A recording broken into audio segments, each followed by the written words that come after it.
I'm Terry Rich and I'm the independent chair of the Safeguarding Adults Board. So I have an overall responsibility for the Safeguarding Board in covering Bracknell Forest and Windsor and Maidenhead. What I'm hoping we'll get out of this is a professional debate around have we got the right range of services for people with learning disabilities as they age. We've had huge advances over the years of the life expectancy of people with learning disabilities extending, but what we haven't had is the same amount of thought about what's the right service models, what's the right care and support that we need as people with learning disabilities reach an older age. My name's Ted Dutton, and I'm one of the directors and one of the helpers in the drama practitioners for Friendly Bombs Theatre Company, which is a small theatre company for learning disabled adults in Burnham. And we normally put on plays and we do productions. We usually take them out to special schools and to day centres. And this is something which is quite new for us to come to this conference, but we thought it was important to make a contribution. I'm Derek. I'm with my group Friendly Bombs. We're doing a conference about doing about learning disabilities and that. Getting old. Yeah. So. And how did you think it went? Pretty well. Pretty good. Excellent, enjoyed it. Yeah. You got some laughs there. Yeah. And we had fun. Yeah. And did everyone have fun? Oh yeah. Fun. Yeah. Sure we did, didn't we? Yeah. Yeah, definitely had fun. The best bit is when I was Pet Shop Boys. Yeah, for a funeral. And Rashid didn't like it. Good laugh. Got a good laugh. Yes. The right response. And with Frida and doing her part as well. Yep. It was good too. Yeah. And do you think everyone enjoyed it? Did you get to the audience? Were they laughing? Laughing, yeah. Enjoy it. Yeah. They're pleased with the performance. Yeah. With the show and that, yeah.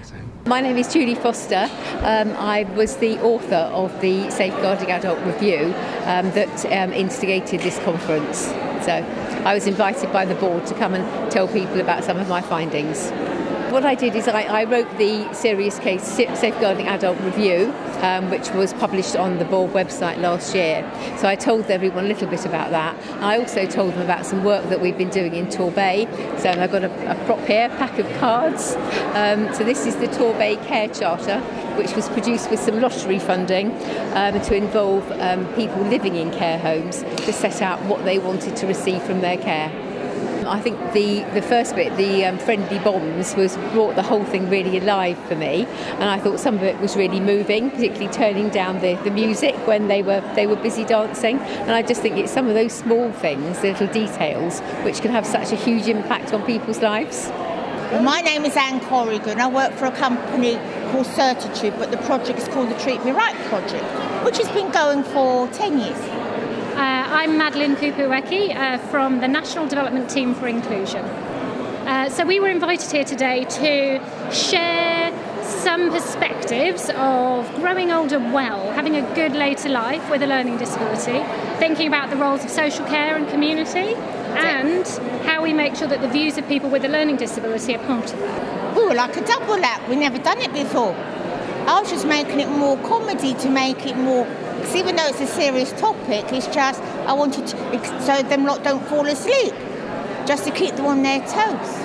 And I'm actually a learning disability awareness trainer with the Treat Me Right project.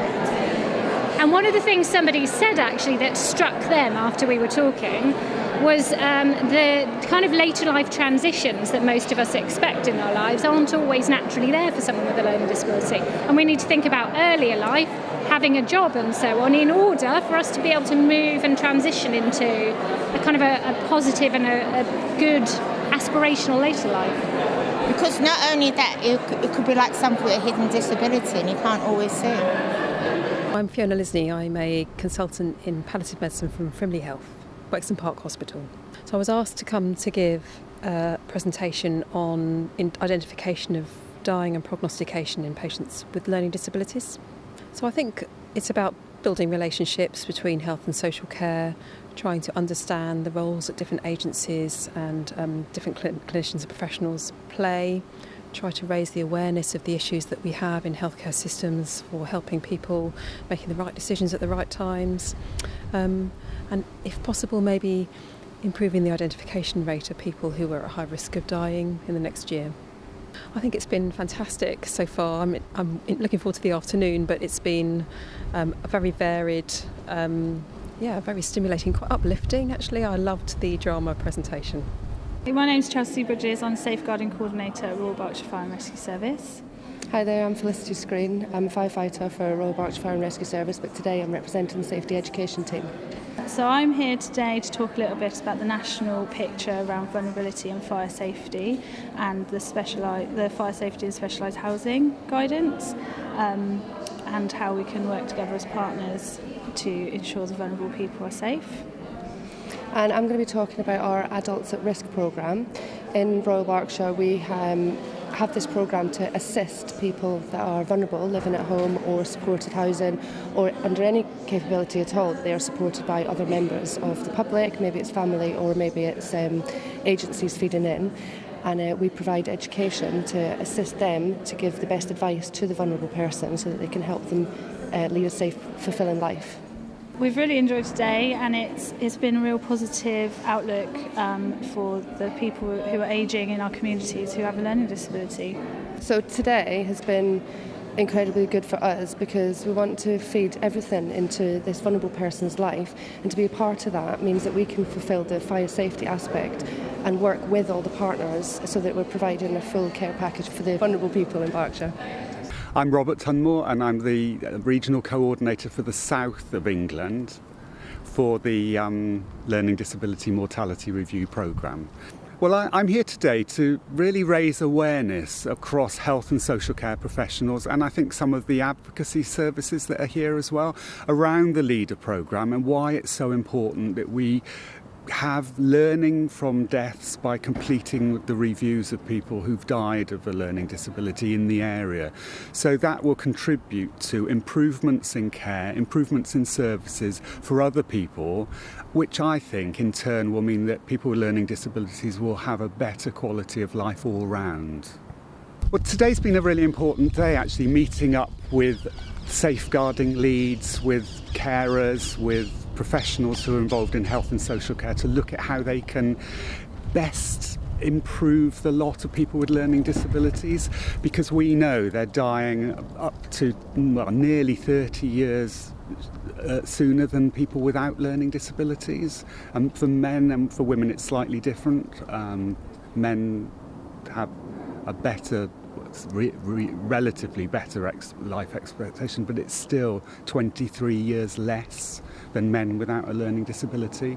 And we know there are all sorts of things that can be done to avoid those early deaths and give them a better quality of life, and that's what the LEADER programme's all about. So that's why it's really important to be here today, to just let people know that there are small things that will make a big difference, and this doesn't happen, we don't have to carry on waiting for more reviews. We know what we need to do.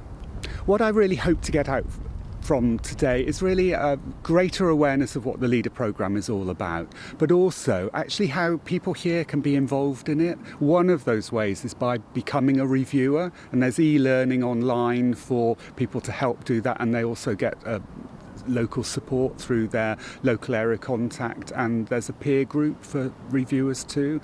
But what that will mean, having more reviewers, means that we can get more reviews completed more quickly, which means getting the learning and making a difference more quickly for people with learning disabilities, and have a quicker impact on making those changes and better lives, longer lives.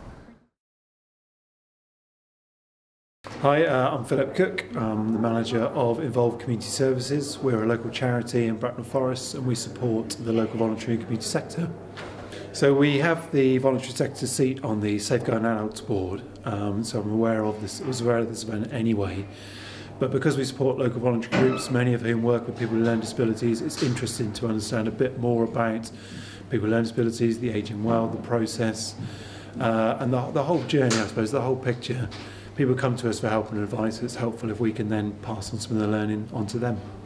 I'm Abigail Simmons and I'm the Head of Adult Safeguarding at Bracknell Forest Council.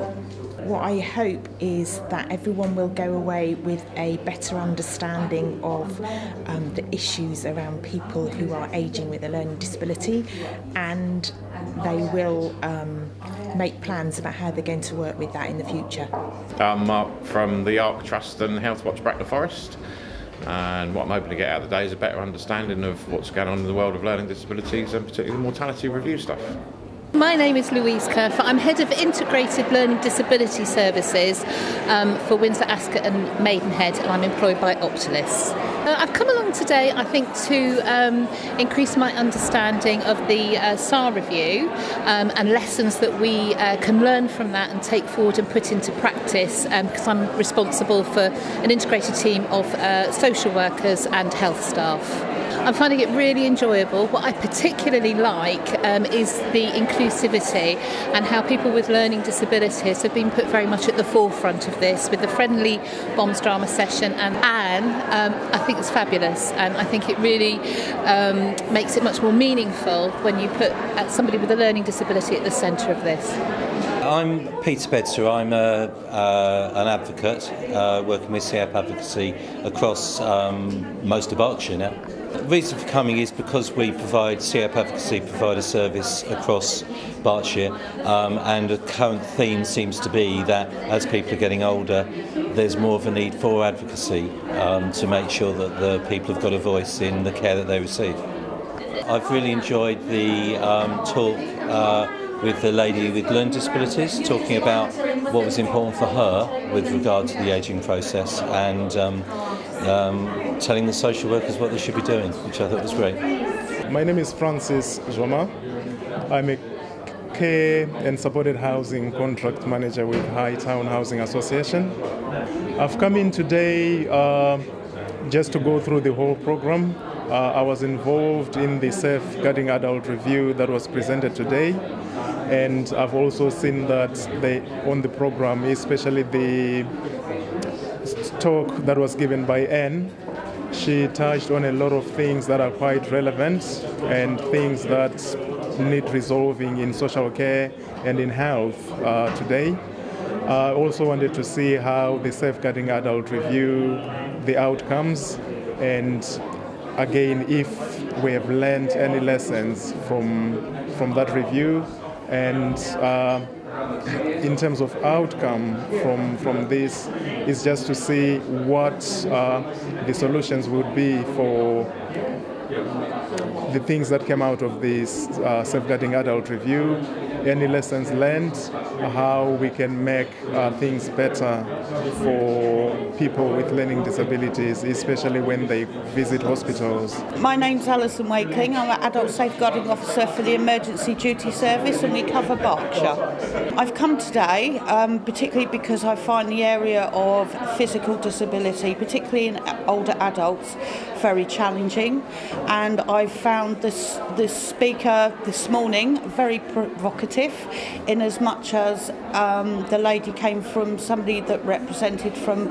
a mild learning disability, and it made me think about those people with moderate to severe disabilities and how much is lost maybe because of non-verbal communication and things like that. And it certainly made me think about that person when they're taken out of their care setting into a hospital or another environment, about how much support or how much they would gain from the support of having somebody that knows them well and what their wants and wishes are. Well, I think the conference has been a great success. We've had real positive input from Friendly Bombs and from Anne, who gave us the real lived experience side of things. We dealt with some really tricky issues, from dying well to investigating when people have died too soon. What I hope is that people will be taking back to their agencies some of this to continue the discussion. We are, I believe, at the start of getting services right for people with learning disabilities in their later life. Hopefully this is a contribution and professionals will go away and continue that debate.